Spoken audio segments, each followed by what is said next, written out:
जो मैं बता रहा हूँ जी उसका अभ्यास कितना किए कल अभ्यास साहब या कर रहा हूँ रात में?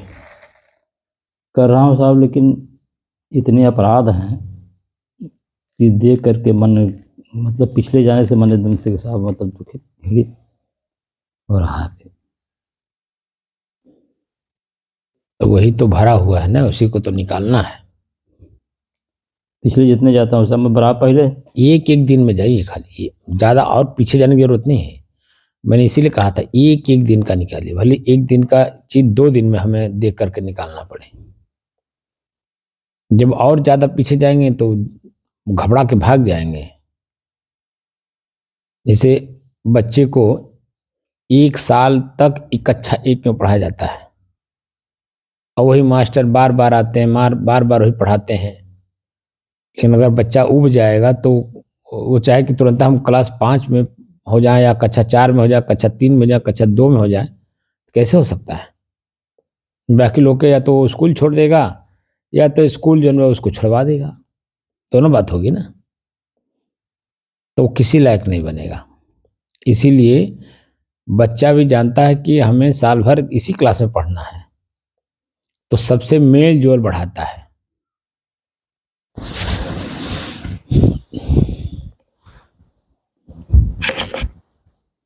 कल आपने कुछ देखा? क्योंकि क्या दिन से शुरू हुआ है? आज लगभग 10 दिन हो गया होगा। 30 नहीं, हाँ आज 30 तारीख से लेकर के आज 11 दिन हो गया। जी जी आज 9 तारीख हो गया ना। जी जी तो 11 दिन के बजाय 10 दिन कल तक। तो आपने जो पीछे 10 दिन देखा उसमें क्या आपको मिला? उससे बहुत साहब अपने को कष्टदायक मिला, दुखदायक मिला और उससे मतलब घृणित हुआ, मतलब उस जीवन से। वही अब निकालिए एक एक करके, जितना निकलेगा। साहब उसी से घृणित होकर के तो आदमी आता है, मतलब हाँ तो वही तो, गुरुजनों के पास में। घृणित होकर के ही तो बदलता है। जी साहब,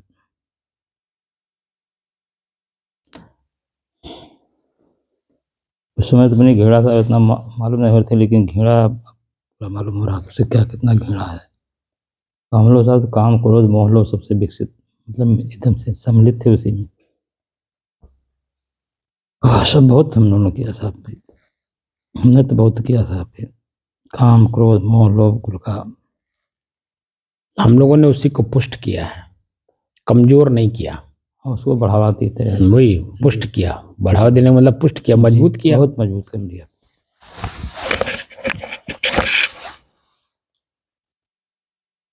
रिजल्ट में देखा जा रहा है साहब, तो सिर्फ दुख और पश्चाताप और कष्ट,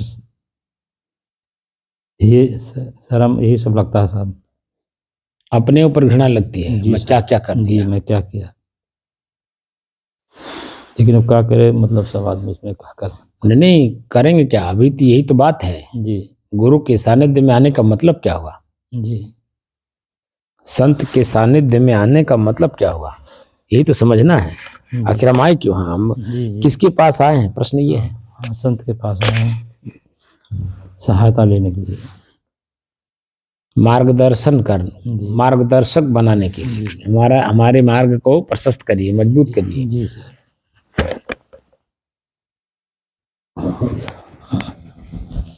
हो गया।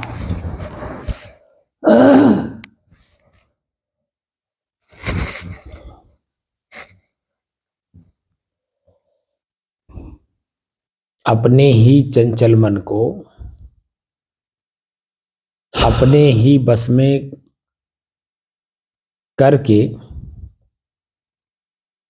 अपने ही मन की एकाग्रता, मन की स्थिरता और अपने ही मन की शांति का अनुभव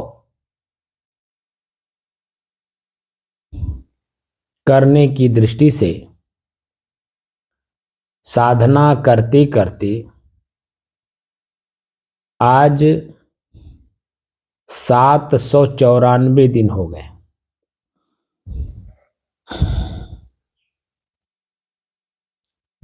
तारीख 9 जनवरी सन 2024, दिन मंगलवार, प्रातः काल का समय।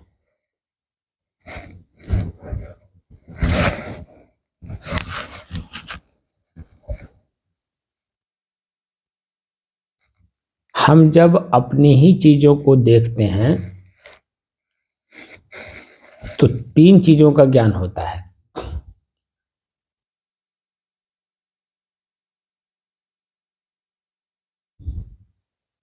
एक जिसको मैं देख रहा हूं, ठीक, उसी में कोई अच्छा और बुरा 2 चीजें दिखाई दे रही हैं। और तीसरा मैं स्वयं। जिस समय में आपने अभी जो बताया, काम क्रोध लोभ सब भरा पड़ा है, व्याकुल हो जाते हैं, अपने ऊपर घृणा होती है, पश्चाताप होता है, तो जिस समय में कर रहे थे उस समय में वर्तमान स्थिति में घृणा, पश्चाताप, आत्मग्लानि कुछ नहीं था, दुख पीड़ा कुछ नहीं था, कि था? नहीं था साहब। अगर उस समय में वो महसूस हुआ होता तो आप करते ही क्यों? और अगर ये भी पता चलता कि इसका परिणाम दुख पीड़ा पश्चाताप आत्मग्लानि होगी, तभी भी क्यों करते? लेकिन उस समय में मन की चंचलता इसी को कहते हैं। उस समय में हमारे अंदर में स्वयं इच्छा थी, ठीक है ना, उसे पाने की। जी। दूसरी बात, सबसे पहली बात यह है कि जन्म से ले लीजिए, जब बच्चे का जन्म होता है तो उसे कुछ नहीं पता होता है। वह तो दूध पीना, मां के साथ खेलना इतने जानता है।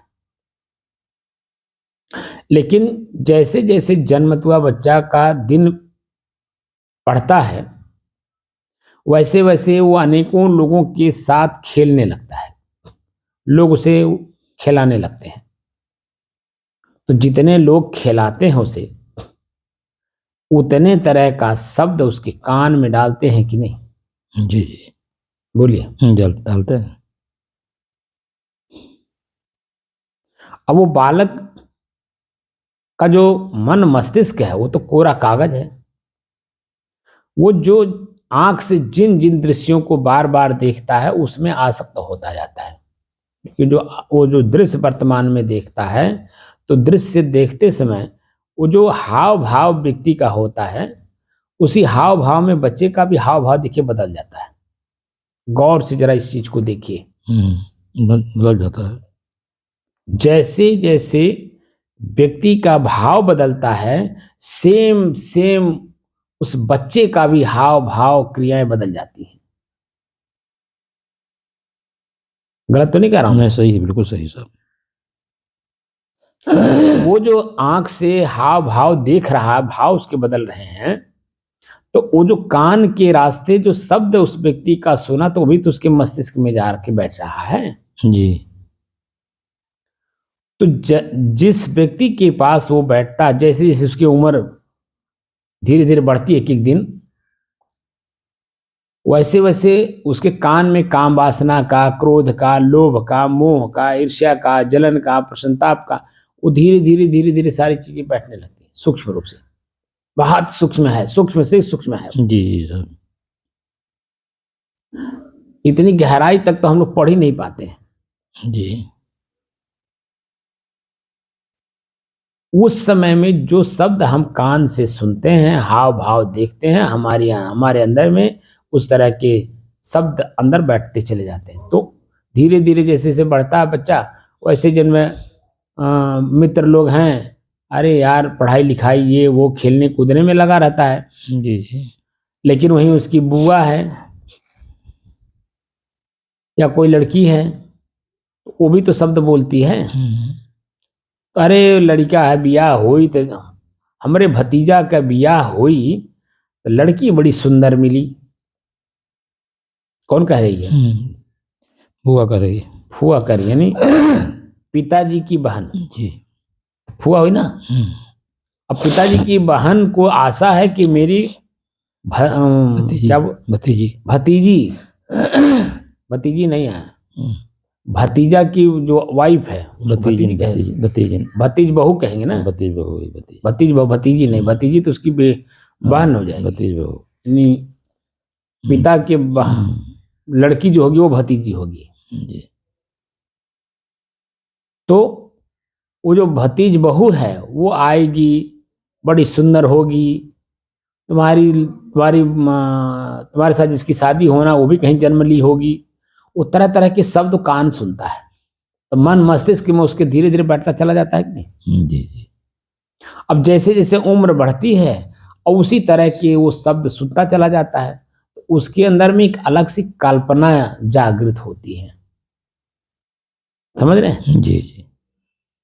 जब तक शादी नहीं जाता है तब तक देखिए वो पढ़ाई लिखाई सब करता है, माता पिता के साथ रहता है, मित्रों के साथ खेलता भी है ना, सारा काम करता है। लेकिन कल्पना उसके मन में है काम वासना का, वो जो कान में डाल दिया गया जी।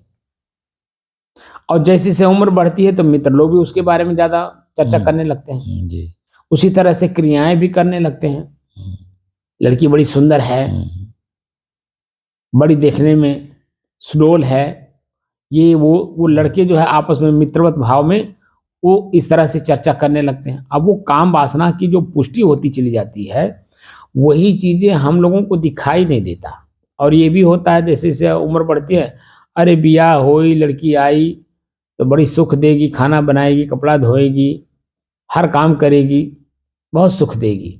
अब वो सब वो जो सुख सुख की बात बहुत सुना है उसी में वो उलझ जाता है, क्योंकि रात दिन सुन रहा है ना। बिल्कुल सही साहब।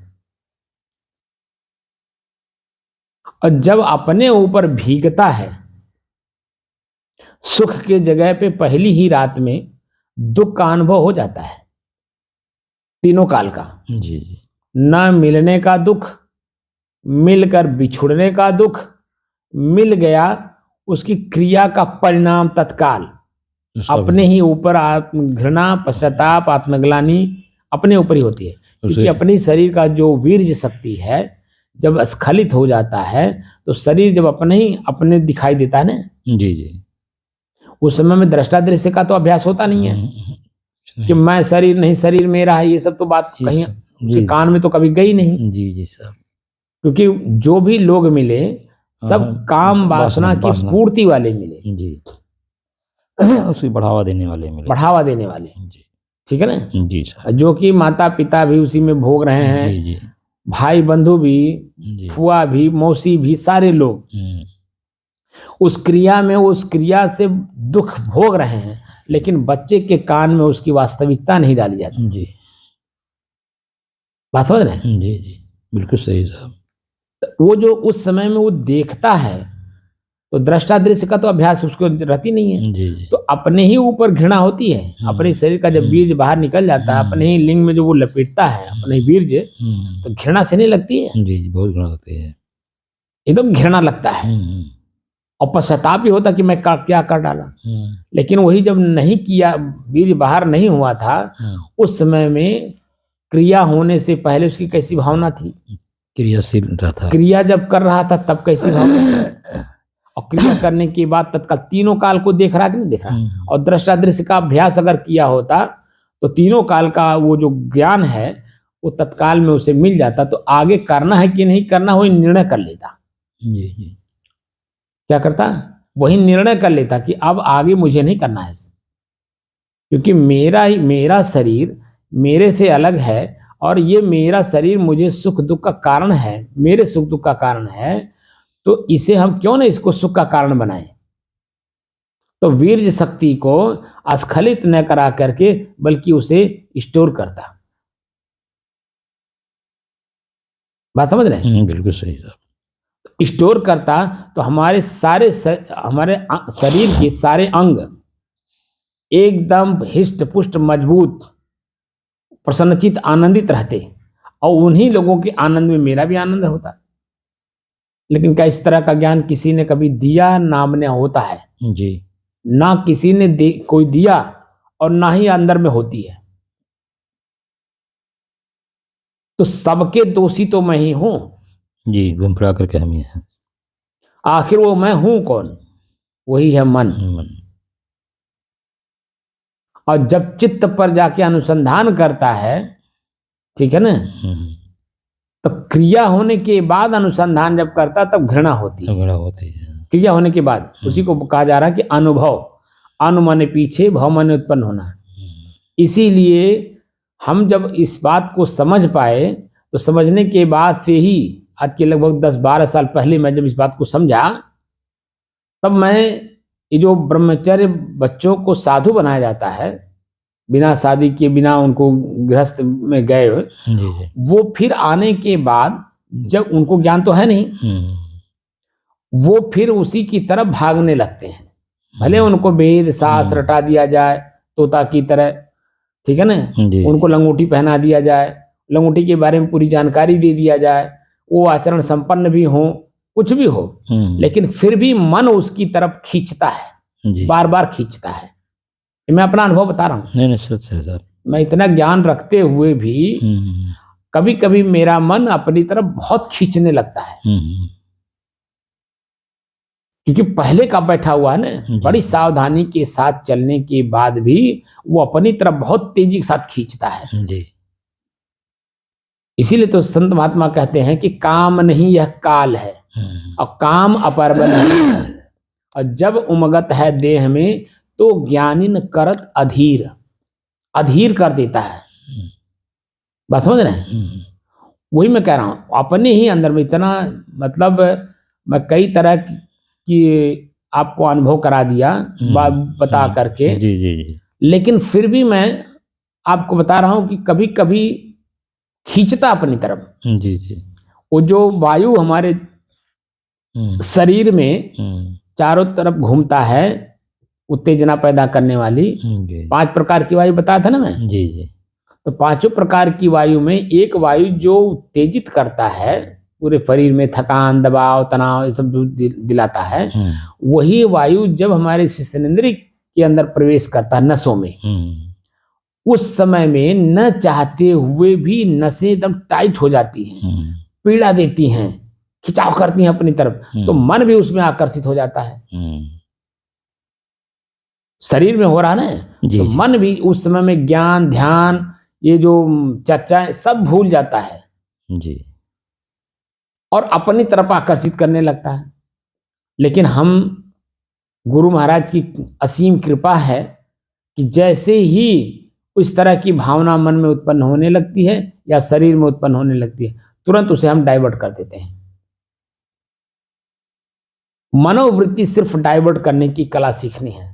जैसे ही मनोवृत्ति आप डाइवर्ट करते हैं, यानी बदलते हैं, उसकी पुष्टि वाली बात नहीं सोचते हैं, या उसकी पुष्टि वाली बात आप पढ़ते नहीं हैं, या उसकी पुष्टि वाली बात आप सुनते नहीं हैं, या कल्पना उस तरह की नहीं करते हैं, तो आपके शरीर में वो उत्पन्न होगा, असहनीय पीड़ा देगा, लेकिन मन में पीड़ा नहीं देगा, वो सिर्फ शरीर तक सीमित रह जाएगा, और शरीर की शक्ति जो है हम सहन करने में सक्षम हो जाएंगे।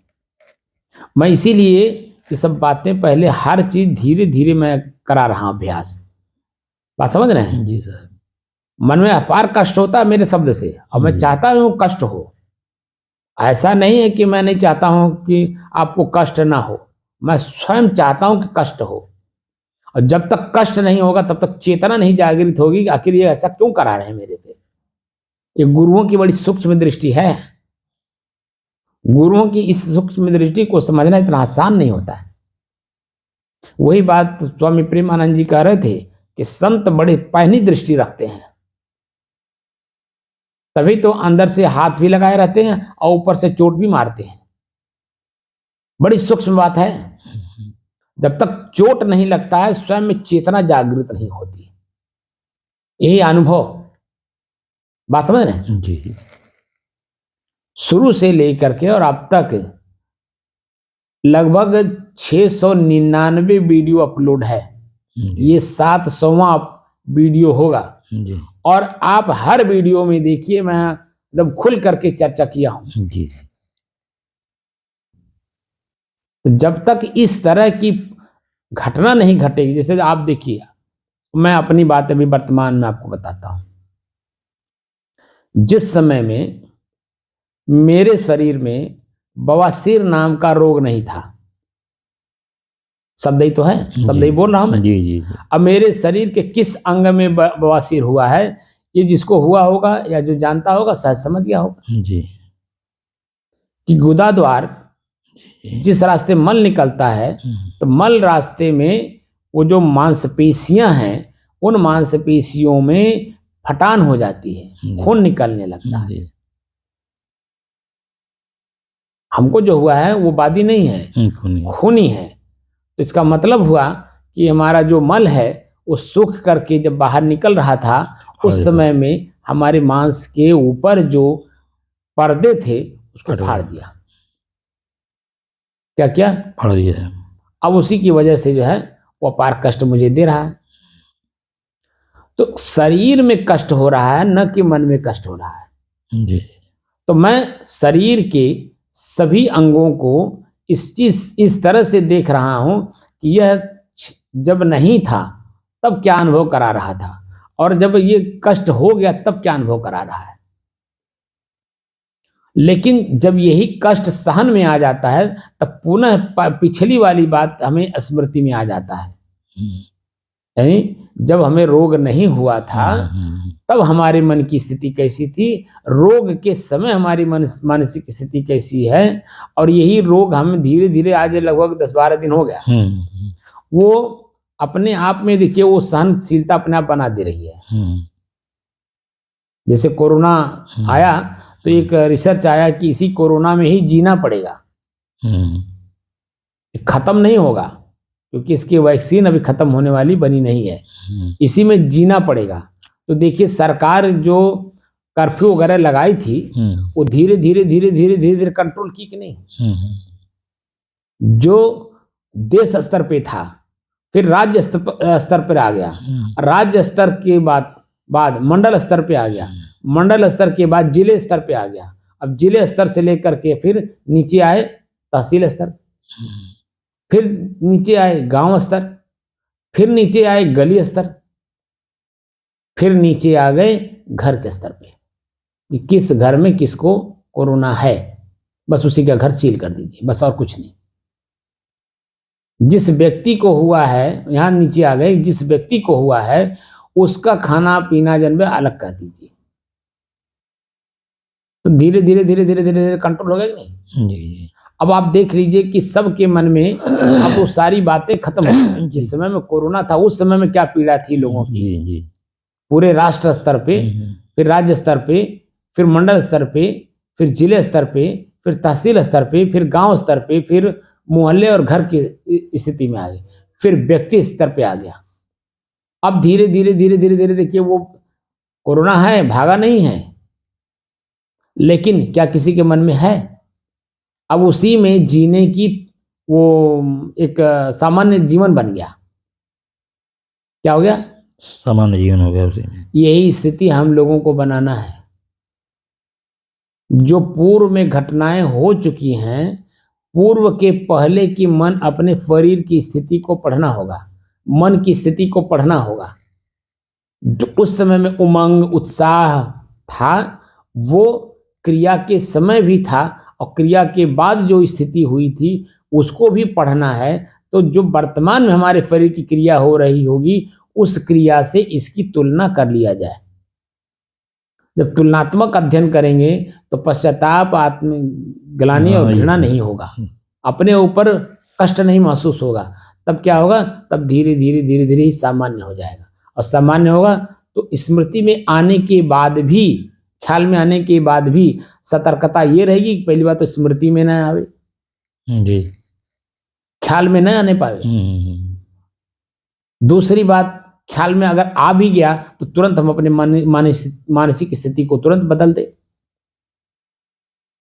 ये जो वेद शास्त्र पढ़ाया जाता है, याद करवाया जाता है, व्हाट इज द रीजन, उसका क्या कारण है। उसका कारण यही है हमारी मानसिक स्थिति जो पहले है उस मानसिक स्थिति से तत्काल में हमारी मानसिक स्थिति इस तरह से बदले ताकि हम जानकार हों। पहले तो शब्द से जानकार हों, फिर उसके बाद अनुभव के आधार पे हम जानकार होंगे, और जब अनुभव के आधार पे होंगे वो चीजें हमारी स्थिर होगी और उससे हमारे अंदर में अस्थायित्व पैदा होगा, शांति का,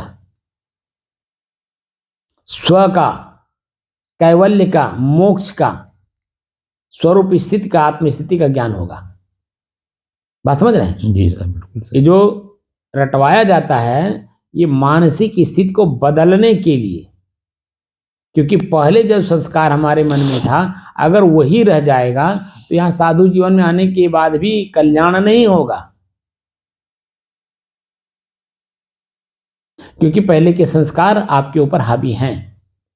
इसीलिए दिन रात मेहनत करना पड़ता है कि पूर्व के संस्कारों को हम पहले उसे अपने जीवन से निकालने का प्रयास करें और नए संस्कार को डालने का कोशिश करें,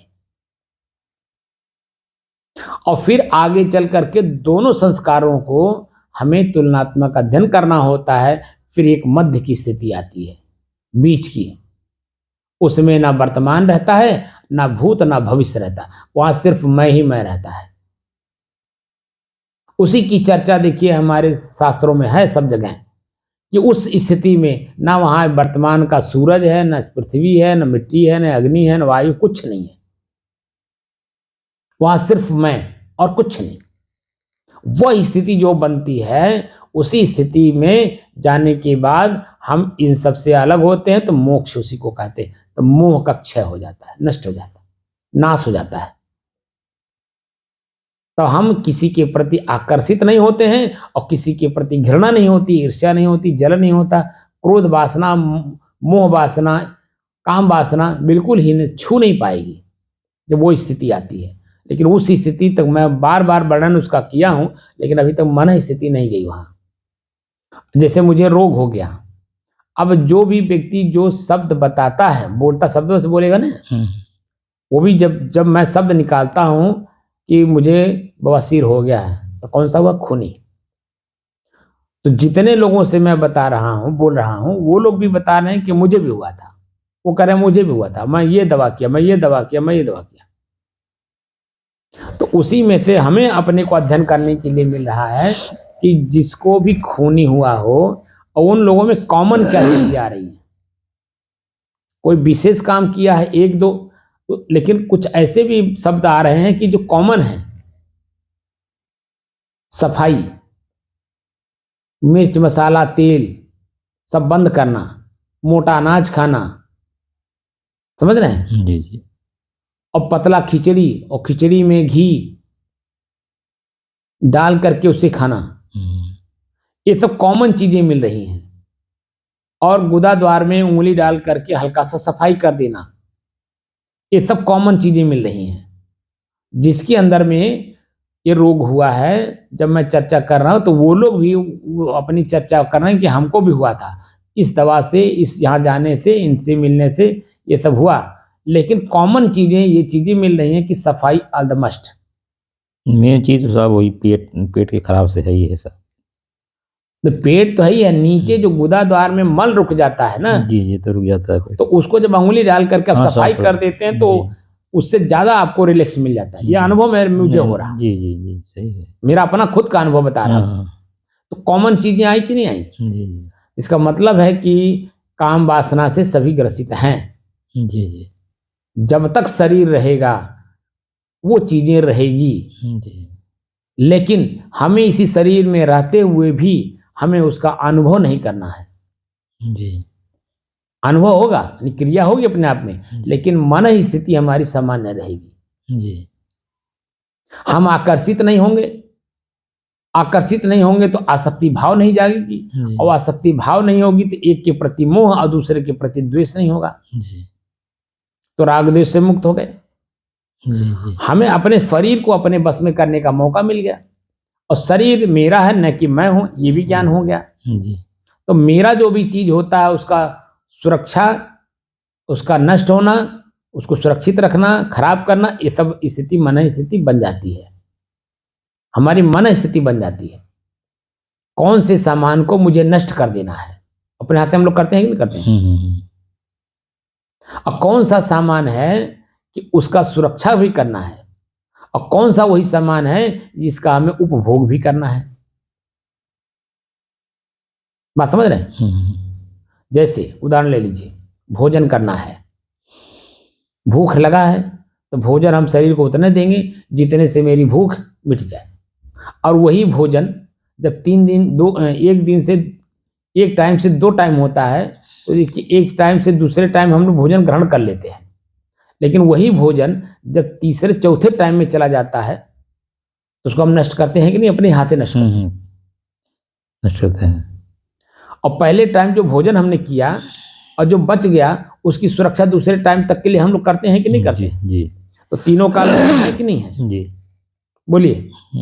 वही वस्तु हम ग्रहण भी कर रहे हैं, उसी की सुरक्षा भी कर रहे हैं और उसी को नष्ट भी कर रहे हैं, और तीनों काल में हम हैं कि नहीं? तो जैसी अवस्था वर्तमान की होती है, ग्रहण करना है कि नहीं करना है ये वर्तमान बताता है। ऐसे ही हमारे अंदर में दोनों शक्तियां हैं, दैवी शक्ति भी और आसुरी शक्ति भी। दोनों को कब कब ग्रहण करना है, कब नहीं करना है, दोनों स्थितियां हैं। कभी कभी ज्यादा दया भी घातक हो जाता है, ज्यादा क्षमा भी घातक हो जाता है। कब क्षमा करना है, कैसे क्षमा करना है, ताकि वो व्यक्ति जीवन भर के लिए मेरा दुश्मन ना बने या मैं उसका दुश्मन ना बनूं, सामान्य स्थिति बनी रहे। कभी कभी जब हम लोग ज्यादा किसी के ऊपर दया कर देते हैं तो वो दया वो समझता है कि डर रहे हैं, वो तरह तरह की मानसिक स्थिति उसकी अलग बनती है और उसकी जानकारी हमारे पास रहती नहीं है। हम तो सोचे कि हमने क्षमा कर दिया, अब वो सोच रहा कि ये डर रहे हैं, भाग रहे हैं, ज्ञान नहीं है, मूर्ख हैं, क्या क्या शब्द का प्रयोग करता है, तो आपके ऊपर और हावी होने का कोशिश करता है, तो आगे चल करके वो और पीड़ा देने लगता है। आप तो समझे कि मैं क्षमा कर दिया, अब वो समझ रहा है ये भाग रहे हैं, डर रहे हैं। अब बोलिए, दोनों की मानसिक स्थिति कैसी हुई? अलग अलग हो गई। आपकी क्षमा कर देने मात्र से आपका दुख तो खत्म नहीं हुआ। तो वहां आपको क्षमा करते समय भी इस बात का ध्यान देना होगा कि हमारे क्षमा को ये समझ रहा है कि नहीं। अगर ये मेरी क्षमा को समझ रहा होगा तो इसकी मानसिक स्थिति मेरी जैसी होगी, न कि दुष्ट प्रवृत्ति जैसी होगी कि मेरे ऊपर आगे चल करके हावी हो। बात समझ रहे हैं? जी। तो उस समय की जो परिस्थिति वर्तमान में बनती है, उस परिस्थिति में जब आप रहेंगे तो निश्चित तौर पे आगे चल करके आपका भी जीवन खुशहाल हो जाएगा और उसका तो होगा ही होगा, क्योंकि आप हृदय से उसका नुकसान नहीं चाहते हैं, लेकिन उसकी मानसिक स्थिति चंचल है और वो दुष्ट प्रवृत्ति की है। तो उस पर उसकी मानसिक स्थिति जो दुष्टता कर रही है उसको नॉर्मल बनाने के लिए आपको आगे आगे जाने की जरूरत नहीं है, लेकिन अगर वो आगे जाता है तो उसकी जवाब देने के लिए आपको तैयार रहना होगा। पीछा करना पड़ेगा, पीछा नहीं करना होगा, सामान्य भाव से ही रहेंगे आप, लेकिन जब उसकी क्रिया कोई आएगी तो प्रतिक्रिया उसका सामान्य रूप से आप दे देंगे, स्थिर भाव में दे देंगे। जैसे हर चीज का एक लीगल पॉइंट बना हुआ है, उसके वकील हैं जिसको लीगल एडवाइजर कहते हैं। हर पॉइंट पे जो व्यक्ति समझदार है, धनवान लोग, ठीक है, वो अपने लीगल एडवाइजर रखे हुए हैं। हर विभाग में, हर डिपार्टमेंट में है एक लीगल एडवाइजर है, क्योंकि हर जगह परेशानियां हैं, हर जगह नासमझ लोग हैं, अपनी नासमझी वहां प्रकट करते रहते हैं। तो समाज में एक व्यवस्था बनी हुई है, अपनी बात को कहने का मौका आपको है। तो लीगल एडवाइजर कोई भी नोटिस आपके पास आता है और वो नोटिस वकील साहब उसका बाकायदे अच्छा मैटर बना करके प्रस्तुत कर देते हैं, तो जो वो चाहता वो नहीं होगा, बल्कि जो आप चाहते हैं वो हो जाएगा, क्योंकि आप लीगल हैं। इसलिए लीगल पॉइंट पे आप उसका जवाब, हर केस में आप देखेंगे कि जवाबदेही लगती है कि नहीं? लगती है। तत्काल में तुरंत निर्णय कोई चीज का नहीं हो जाता, क्योंकि जज दोनों की बात को सुनता है। वही अपने ही अंदर में जज करना है, स्वयं के ऊपर जज करना है। तो हमारी मानसिक स्थितियां दोनों बनती हैं, अच्छी भी बुरी भी, और उन्हीं के ऊपर मुझे तीसरा बन करके जज करना है। तो जो तीसरा मैं अपने आप को समझूंगा तब तो जज करूंगा, नहीं तो ये वृत्तियां ही हमें उलझा देंगी। जो जज अपनी जगह पर स्थिर नहीं है वो देखिए एक के प्रति मोह कर लेता है, एक के प्रति द्वेष कर लेता है, तो हाँ वो गलत निर्णय कर लेता है, किसी कारण से भी करता है। यहाँ और जग बाद नहीं, ज्यादा बोलने की जरूरत नहीं है, ठीक है सर। ये तो सभी लोग समझ रहे हैं। जी जी। अगर किसी में आसक्त हुआ तो उसकी इच्छाएं वहां उसको आसक्त करेंगी। अगर इच्छा मुक्त है तो निश्चित तौर पे वो वही जज करेगा जो दोनों सर्वमान्य होंगे, क्योंकि वो अपने गलती एहसास कर लेगा और जिसके ऊपर गलती उसने किया है वो उसको खुशी मिलेगी, चलो उसको पनिशमेंट मिल गया, तो वो आगे ना वो उसके ऊपर पनिशमेंट दिलवाएगा और ना ही वो गलती करेगा। तो दोनों की स्थितियां क्या हो जाएंगी, सामान्य हो जाएंगी, जज साहब भगवान हो जाएंगे। क्या हो जाएंगे जी। दोनों की मानसिक स्थिति हो जाएगी ना जी। यही जज अपने ऊपर हमें करना है, अपनी स्थिति को पढ़ना है, एक एक दिन का पढ़िए, एक एक दिन का पीछे जाइए और वो जो कला हम बता रहे हैं उस कले से जाइए, नहीं तो ये आपको उलझा देंगी, ये साधना छुड़वा देंगी। और ये जो गुरुत्व धारण करना है, गुरुत्व का मतलब स्वयं की बोध है, स्वयं मैं कौन हूं, तो स्वयं मैं कौन हूं का उत्तर है कि मैं शांत स्वरूप हूं, ना मेरे में अच्छाई है ना मेरे में बुराई है, मैं तो प्रकृति से परे स्वतः स्थिर वस्तु हूं, मेरे में कोई क्रिया नहीं है, ये उसका उत्तर है। लेकिन अभी इस बात को समझना इसलिए कठिन लग रहा है क्योंकि हमारी स्थिति उस तरह की नहीं बन पा रही है, क्योंकि हमारी वृत्तियां हमें उलझाई हुई हैं, क्योंकि वो क्रिया हो चुकी हैं। क्या हुई है? क्रिया हो चुकी हैं। अब उसमें हमें आत्मग्लानि, घृणा, पश्चाताप, अपने ऊपर ही घृणा होती है, जी जी, अपने ऊपर ही आत्मग्लानि होती है, अपने ऊपर ही पश्चाताप होता है।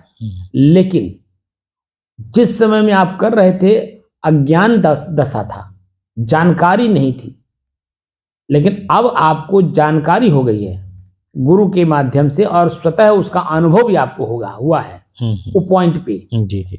अगर आप उस कार्य को करते हैं तब आप प्रकृति के दोषी जबरदस्त हो जाएंगे और उस पे आपका क्षमा नहीं होगा जी।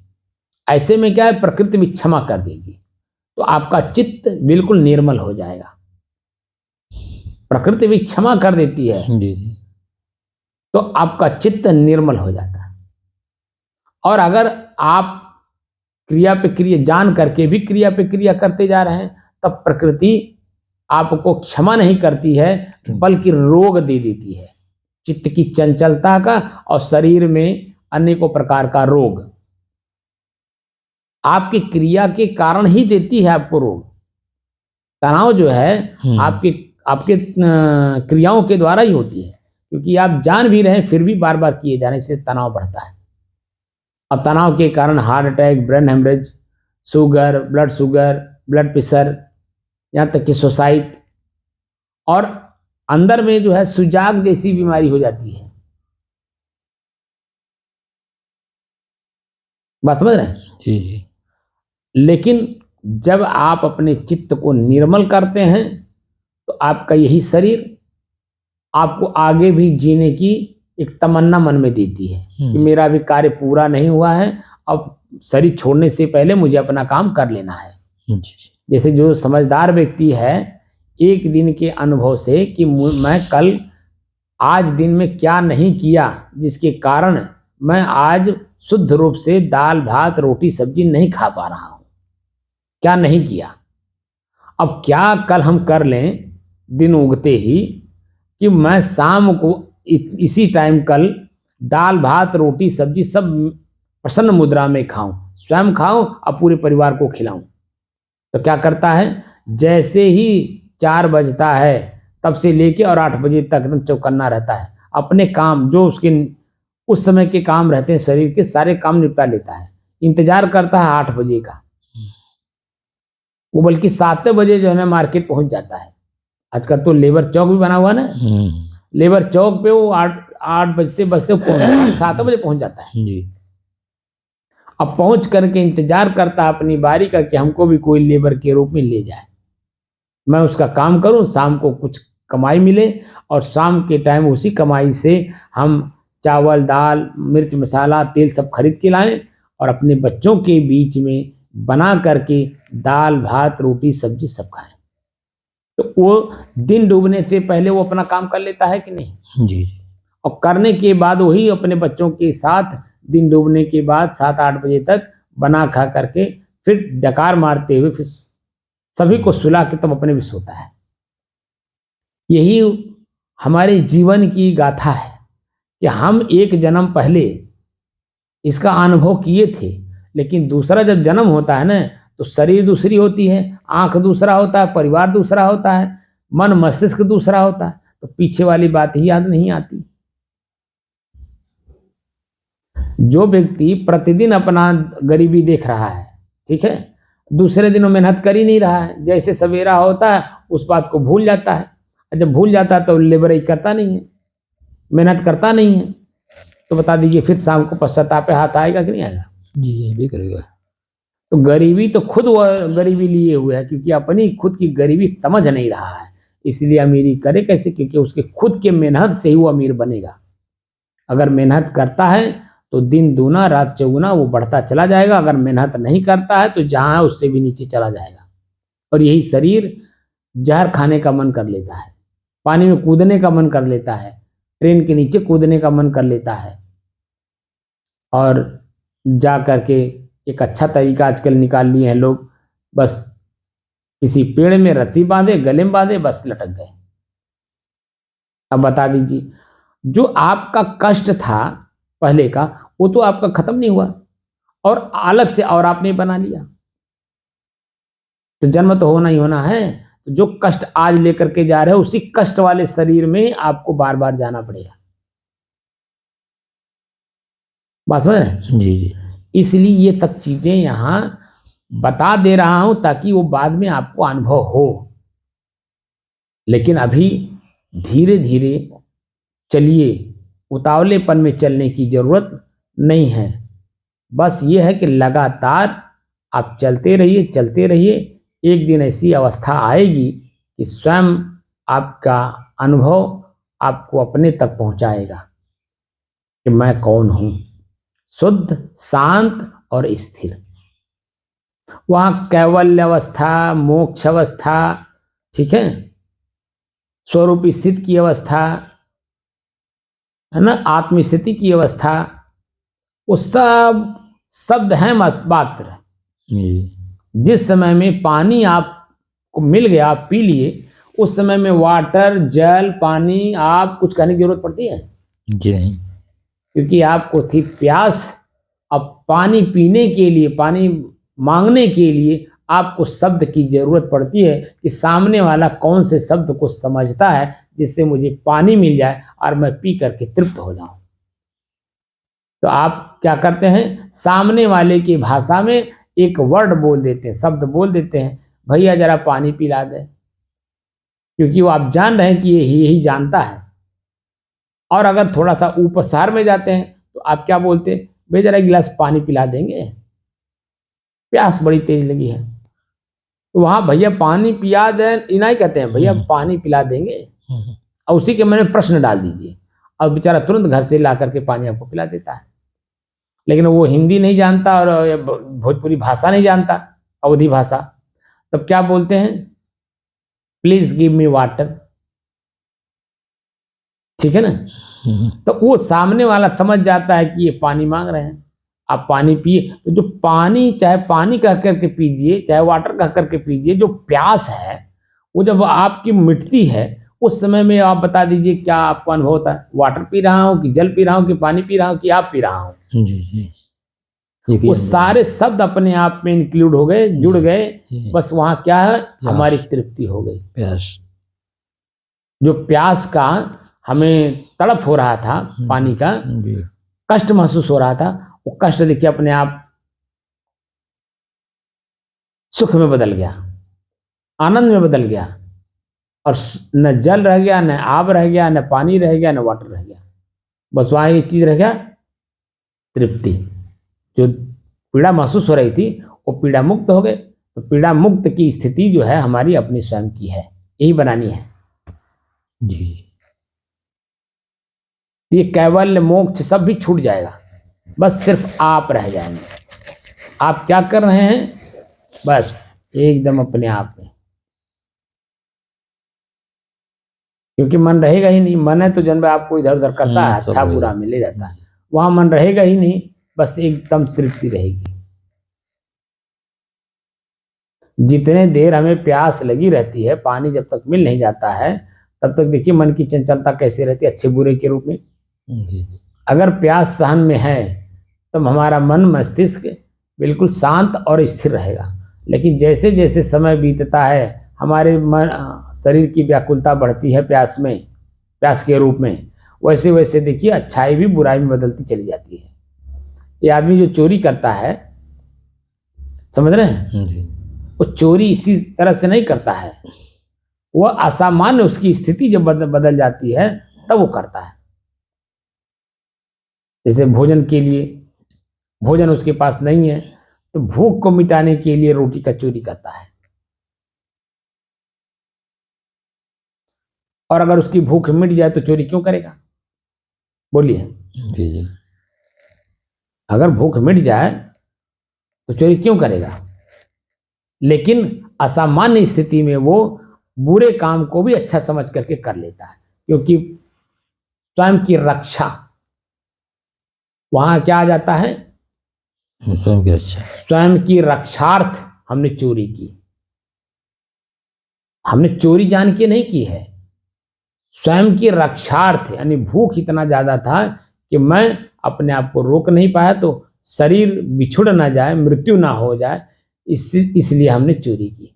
तो वहाँ जज भी इस पे जजमेंट अच्छी देते हैं, पनिशमेंट देते हैं। जहाँ 10% देना है पनिशमेंट, वहाँ सिर्फ 1% देते हैं, सीधे 9% आपका पनिशमेंट खत्म हो जाता है, ताकि आगे भी सतर्क रहें, सावधान रहें और अपने भूख को मिटाने के लिए खुद परिश्रम करें, इसलिए पनिशमेंट दिया जाता है। अगर उसको पूरा 10 का 10% अगर छूट दे दिया जाएगा तो उसकी अपनी स्टेमिना जागृत नहीं होगी, तो मेहनत मजदूरी नहीं करेगा, और जब मेहनत मजदूरी नहीं करेगा तो 4 पैसा कमा करके और अपने भरण पोषण को नहीं करेगा, तो वही वो करता रहेगा, तो वो हैबिचुअल हो जाएगा, बार बार करेगा। तो बार बार करना का मतलब है कि वो समाज की दृष्टि से दोषी माना जाएगा। तो उसमें दोषी किसकी तो और कौन हो जाएगा? जज भी दोषी हो जाएंगे। बात समझ रहे हैं? इसलिए उसको 10% की जगह पे 9% सीधे उसका क्रॉस कर दिया जाता है, और 1% उसको उसकी चेतना बनाए रखने के लिए उसको दंडात्मक कार्रवाई की जाती है। ये ऊंचाई है, उस वो व्यक्ति नहीं समझता है, लेकिन वो जो जज है वो इस बात को समझ रहा है। बात समझ रहे हैं? तो स्वयं के ऊपर जज करना है, तो ये जो हमारे अंदर में अच्छे बुरे की वृत्तियां हैं, ये वृत्तियां अपने आप शांत हो जाएंगी। ना वहां सुख का अनुभव होगा, ना दुख का अनुभव होगा, ना पश्चाताप होगा, ना आत्मग्लानि होगी, ना घृणा होगा, बल्कि एक सामान्य जीवन जीने की कला आ जाएगी। मानसिक स्थिति हमारी बिल्कुल वर्तमान में रहेगी, भूत और भविष्य की कोई कल्पना नहीं करेगा, किसी तरह के कोई शब्द नहीं सोचेगा, बल्कि एकदम नॉर्मल स्थिति उसकी होगी। क्या होगी? एकदम नॉर्मल स्थिति उसकी होगी। चाहे शरीर में कितनी पीड़ा हो और चाहे कोई मन से कितना पीड़ा देने की कोशिश करे, उसके न मन में पीड़ा होगी ना शरीर का पीड़ा उसको महसूस होगा, लेकिन उतना नहीं जितना वो सामने वाला देना चाहता है। तो इसलिए वो हल्का हो जाता है, और हल्के में अच्छी से अच्छी चीजें भी, अरे खराब से खराब चीजें भी अच्छी बन जाती हैं जी, क्योंकि मानसिक स्थिति उसकी नॉर्मल है, एकदम नॉर्मल। तो वो वर्तमान में जब रहेगा तभी नॉर्मल हो पाएगा। जी, अभी तो हम लोग भूत और भविष्य में हैं, इसलिए नॉर्मल स्थिति हमारी नहीं बन पा रही है। नॉर्मल स्थिति बनती है वर्तमान में। बात समझ रहे हैं? जी जी। मैं जिस समय में बोलता हूं, आप बता दीजिए पीछे किसी वीडियो का जिक्र करता हूं, भले बोलते समय उसमें पीछे वाले वीडियो का कोई समझ में आ जाए, लेकिन मैं उसको सोच करके नहीं बोलता हूं। वर्तमान में जो शब्द आप बोलते हैं, उस शब्द में हमें अपनी बोलने की क्षमता में मिल जाती है। आज जो आपने कहा, मैं यही चाह रहा था और इसी को और बढ़ाना चाहता। व्याकुलता, एक शब्द मैंने कहा था, व्याकुलता होनी चाहिए। अपने ही कर्म को देख करके मन के अंदर में इतनी व्याकुलता बढ़नी चाहिए कि जैसे ही मैं शब्द उसका मरहम पट्टी के रूप में दूंगा, तो वह मरहम पट्टी वाला शब्द तुरंत जो है उसे पाएगा, तो जो जिस बात से वो व्याकुल हो रहा था वो बात को तुरंत भूल जाएगा। बात समझ रहे हैं? तो जो कष्ट महसूस हो रहा था मानसिक और शारीरिक, वो कष्ट से आपको निजात मिल जाएगा। तुरंत। अब वो जो स्थिति बनती है वही आपकी अपनी आत्मस्वरूप की स्थिति बनती है, लेकिन इतनी गहराई तक अभी जाने में सक्षम नहीं है आप। जी। अब जैसे जैसे आपकी अवस्था बढ़ेगी, इसमें पूरा मेहनत करेंगे, वो धीरे धीरे एकदम नॉर्मल होता जाएगा, वो सामान्य हो जाएगा। तो मेरे जगह पे आप इन जो मैं समझा रहा हूँ आज, वो आप अपने आप समझ जाएंगे, क्योंकि जानकारी न होने की वजह से हम सामने वस्तु होते हुए भी हमको वो उसका ज्ञान नहीं होता है कि ये किस काम के लिए है, हमें इसका प्रयोग कैसे करना है, कहाँ करना है, कब करना है, कितना करना है, कुछ पता नहीं है। बात समझ रहे हैं? जी जी। तो वस्तु, समय, क्रियाएं और मैं, ये सब का हमें अध्ययन करना है। तो मेरे में कोई क्रिया नहीं है, जो कुछ हो रहा है प्रकृति में हो रहा है। इसका मतलब मेरा मन भी प्रकृति, मेरा चित्त भी प्रकृति, मेरा बुद्धि भी प्रकृति, और मेरी क्रियाएं तो प्रकृति है ही। तो मैं क्या हुआ? प्रकृति से अलग, शुद्ध, शांत और स्थिर, आकाश तत्व की तरह। इसी को राम कहा जाता है। अब समझ में आया? जी जी। असली तत्व राम यही है, शांति। स्वयं का स्वयं में स्थिति। बिल्कुल रामत्व प्राप्त कर लिया। इसलिए अभ्यास करिए मेरे सानिध्य में, धीरे धीरे। हाँ, अपनी बात को जरा डट के बोलिए कि मैंने क्या अनुभव किया। उसमें आपको अपनी बात कोई बट बोलने की जरूरत नहीं है। एकदम जो अनुभव होता है हूबहू हमारे सामने रखिए। आपके इस सच बोलने से अनेकों साधकों को अपना मनोबल बढ़ेगा, क्योंकि गुरु के सामने अगर आप बात नहीं रखेंगे तो गुरु उसका मरहम पट्टी कैसे करेगा। जैसे मैं रोगी हो गया और मैं किसी के सामने अपनी बात ना करूं, तो उसके अंदर में हमारे प्रति मनोभाव कैसा होगा? जो पहले था वैसे बना रहेगा। लेकिन जैसे ही मैं अपने मनोभाव बताता हूं, तो लोगों की जो पहले की मनोभाव वो भूल जाते हैं। वर्तमान की जो हमारे शब्द का जो ताकत है वो उनके ऊपर हावी हो जाता है। तो भावनाएं बदल जाती हैं कि नहीं? क्रियाएं बदल जाती हैं कि नहीं? जी। सब कुछ बदल जाता है, और दोनों के जो संबंध पहले के हैं यथावत बने रहते हैं। बात समझ रहे हैं? जी। आपको यही करना है, बस एक एक दिन पीछे जाइए, मोटी मोटी चीजें देखिए किसके साथ क्या आपने किया है, और मन को खूब व्याकुल होने दीजिए। जितना देखेंगे उतना व्याकुल होगा, क्या ऐसा कैसे हो गया, क्यों हो गया, और हमने जानबूझ के किया। तरह तरह की बातें आपके मन में उत्पन्न होंगी, लेकिन बस खाली तर्क करते चले जाइए। तर्क करते करते करते करते एक अवस्था ऐसी आएगी, ठीक है ना, तर्क भी खत्म हो जाएगा। उस समय से आपकी स्थिति अपनी जागृत होगी। ये अभी तर्क जो है ना, ज्ञान अवस्था है, ये समर्पण भाव नहीं है, ये ज्ञान अवस्था है। ज्ञान में भी समर्पण भाव होता है। जब हम ज्ञान को देखते देखते देखते देखते एक अवस्था ऐसी आती है, दृष्टा दृश्य का अभ्यास भी बंद हो जाता है। उस समय से जो वहां से जो स्थिति चालू होती है, वहां से अध्यात्म शुरू होता है। अधिधन आत्म, वहां मैं कौन हूं का परिचय होने के लिए ज्ञान शुरू होता है। आखिर मैं कौन हूं? ये जो वृत्तियां हैं अच्छी बुरी, ये तो मैं नहीं हूं, ये तो मेरे हैं। इस तरह से धीरे धीरे, हाँ, बस समझते चलिए और इसका अभ्यास आप करते रहिए। धीरे धीरे मनोभाव एकदम नॉर्मल हो जाएगा, और वर्तमान में जो जीवन मिला है इसकी सार्थकता समझ में आएगी, जब वर्तमान में रहने की कला आपको आ जाएगी। ठीक है ना? जी सर। तो बैठा जाए। जी सर।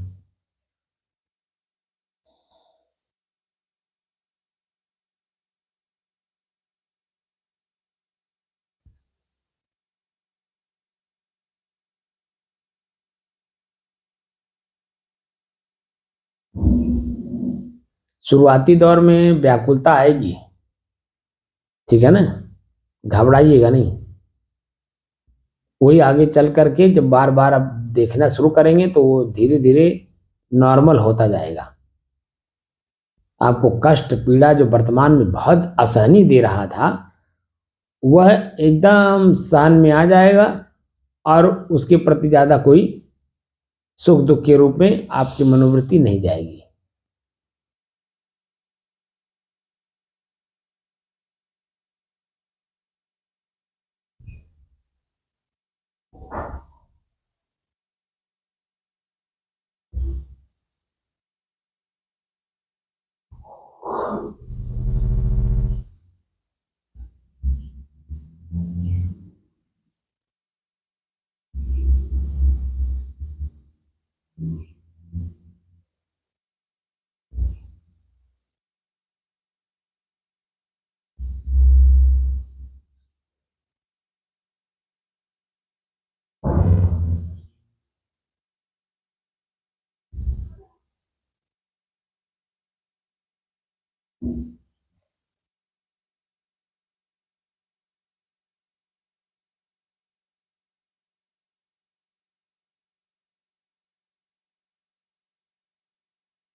हम्म,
बात समझ में आई? जी साहब। व्याकुलता पैदा होने दीजिए, एक एक दिन का देखिएगा, मोटा मोटा चीजें कहाँ किस तरह से घटना हुई है, तो धीरे धीरे इसमें आप पकड़ने में भी कामयाब हो जाएंगे। ठीक है ना? जी जी। हाँ ठीक है, अच्छा बंद करें।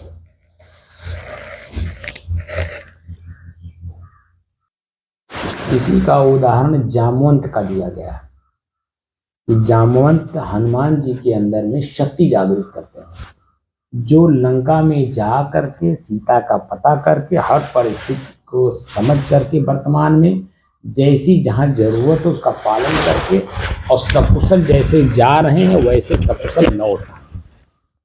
जो उदाहरण है रामायण में, ये उदाहरण इसी पॉइंट पर है। अब देखिए, जामवंत अपने जगह एकदम गुरु का काम किए, हनुमान जी के अंदर में सोई हुई शक्ति को जगा करके उनकी हर कला को उन्होंने जागृत किया।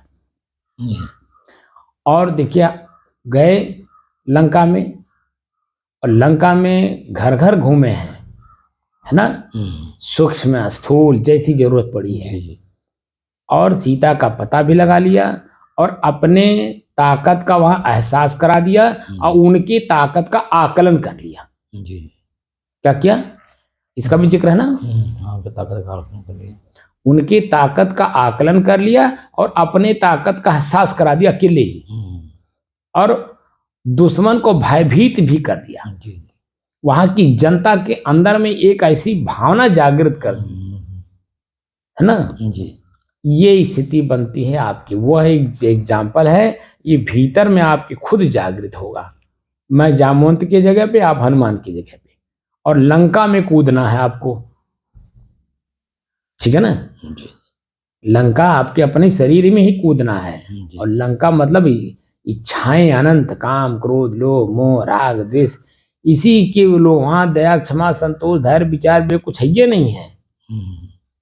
अब लंका में कूद करके आपको अपना काम करना है, लेकिन लंका में कूदने से पहले जामवंत की जामवंतता का पहले अनुभव कर लीजिए, फिर कूदिए, है ना? जी जी। हाँ, तो धीरे धीरे चलिए, और धीरे धीरे चलने से आपके अंदर में मैच्योरिटी आएगी। जैसे बालक है, जन्म लेता है, लेकिन माँ उसको हर तरह से ताकत देती है, दूध पिला के भी, प्लस लैट्रिन बाथरूम साफ करके भी, प्लस तेल बुकवा लगा करके भी, है ना, जी जी जिस तरह से शरीर को चाहिए जो चाहिए वो माँ को अनुभव होता है, वो माँ तत्काल में अपने बच्चे के शरीर के ग्रोथ के लिए, ठंडी है उसको बचा के रखेगी, धूप हुआ धूप में सुलाएगी, है ना, जी जी धूप में कपड़ा शरीर में नहीं रहने देती है, धूप लगनी चाहिए। धूप भी कैसी है, ज्यादा है कि कम है, ठंड का है कि गर्मी का है, हर चीज का वर्तमान अनुभव करके वो बच्चे के साथ पालन कराती है। और बच्चे का शरीर देखिए आगे चल करके हिष्ट पुष्ट ताकतवर बन जाता है, वो दौड़ने लगता है, अपना काम भी करता है, होता नहीं होता है। जी यही स्थिति हम आपके माँ के रूप में हैं, आप बच्चे के रूप में हैं, आपको नहीं मालूम है लेकिन हमें मालूम है कि हमारे बच्चे को तत्काल समय समय से क्या जरूरत है ना। जी हम वो देते रहेंगे, आप उसको ग्रहण करते रहेंगे और धीरे धीरे शारीरिक मानसिक सामाजिक हर तरह से संपन्न हो जाएंगे, अंतर से एकदम शांति स्थिति बन जाएगी। और आपके पास आने वाले प्रत्येक जीव, चाहे वो मेरे परिवार के हों, चाहे मेरे गांव के हों, चाहे मेरे नात बात हों या न भी हों, जो भी जीव आ रहा है वह सब आपके पूर्व कर्मों के अनुसार आ रहे हैं। उनके सामान आपके पास रखे हुए हैं, वो अपना लेने आया, दे दिए, खुश हो, अपना लेके निकल गया। आपकी स्थिति पहले से बेहतर बनी रहेगी। जब नहीं देंगे तो आपकी स्थिति क्या होगी, पश्चाताप में डूबेगी, और दे दिए तो प्रसन्न होगी। लेकिन न प्रसन्न होना है न आत्मग्लानि करनी है, तो क्या स्थिति होगी, उसका सामान था, ये ज्ञान होगा, उसका सामान मेरे पास पड़ा था। जैसे किसी से कर्जा ले लीजिए तो भार नहीं महसूस होता है, जी जी बहुत मार होता है, जब तो उतर न जाए जब तक उतर न जाए। तो चिंता वैसे उसका हम धरोहर रखें अपने पास, वो अपना ले ना ले तब तक देखिए उसकी सुरक्षा में करना पड़ता है। और जब वो अपना सामान ले लिया तो मेरे मन पर जो भार था, दबाव था उसकी सुरक्षा का, वो खत्म हो गया, रिलैक्स हो गया, है ना। जी एकदम शांत भाव अपनी स्थिति में आ जाए, ये स्थिति आपको बनानी है, धीरे धीरे बनेगा। और ये स्थिति जब बन जाएगी, मैच्योर हो जाएगी, तब आप और आनंद में, ये जीवन ही पूरा आनंद में हो जाएगा। बात समझ रहे हैं? जी इसीलिए कहा जा रहा है कि जो समय चला गया कोई बात नहीं, लेकिन जो शेष बचा हुआ समय है जी इसका हम इतना पालन करें कि हम शाम तक अगर न दाल भात रोटी सब्जी खा सकें तो कम से कम सब्जी रोटी तो खा सकें। जी इतना तो मेहनत हम कर ही सकते हैं। जी हाँ, दाल भात नहीं खा सकते, दाल भात रोटी सब्जी चारों नहीं खा सकते, तो कम से कम हम सब्जी रोटी तो खा सकें कि नहीं। जी इतना तो मेहनत हम कर ही सकते। जैसे सुबह 8 बजे अगर हम गए तो शाम तक मेहनत करने पे हम दाल भात रोटी सब्जी सब कुछ खाने में सक्षम हैं। लेकिन मान लीजिए 10 बजे गए, 12 बजे गए, 2 बजे गए, तो जितने समय से आप वर्क करेंगे तो उसके एवज में जो आपको कमाई होगी वो कमाई उतने कम होती चली जाएगी ना। जी और कमाई कम होती जाएगी तो उसी तरह से आपकी जो दाल भात रोटी सब्जी है पूरा पूरा खाने में सक्षम नहीं है। 2 बजे के बाद जब जाएंगे, ठीक है ना, जी तो हो सकता है आपको खाली सूखा रोटी खाना पड़े, उतना कमाई हो। जी लेकिन अगर आप नहीं करेंगे तब क्या होगा, कुछ नहीं मिलेगा। जो आपकी भूख है वो यथावत ही रह जाएगी, बल्कि पीड़ा और बढ़ जाएगा। जी जी भूख की पीड़ा जैसे जैसे बढ़ता है ना भूख, वैसे वैसे पीड़ा और बढ़ जाती है। बात समझ गए? जी तो आपको क्या करना है, अपनी ही मानसिक स्थिति को हमें अपने बस में करके शांत भाव से कार्य करते हुए आगे बढ़ना है। जी अब दोनों परिस्थितियों को पढ़ना है। हमारी स्थिति जब हम देख रहे थे इसके पहले कैसी थी, देख रहे हैं तब कैसी है, और देखने के बाद की जो स्थिति बन रही है वो कैसी बन रही है।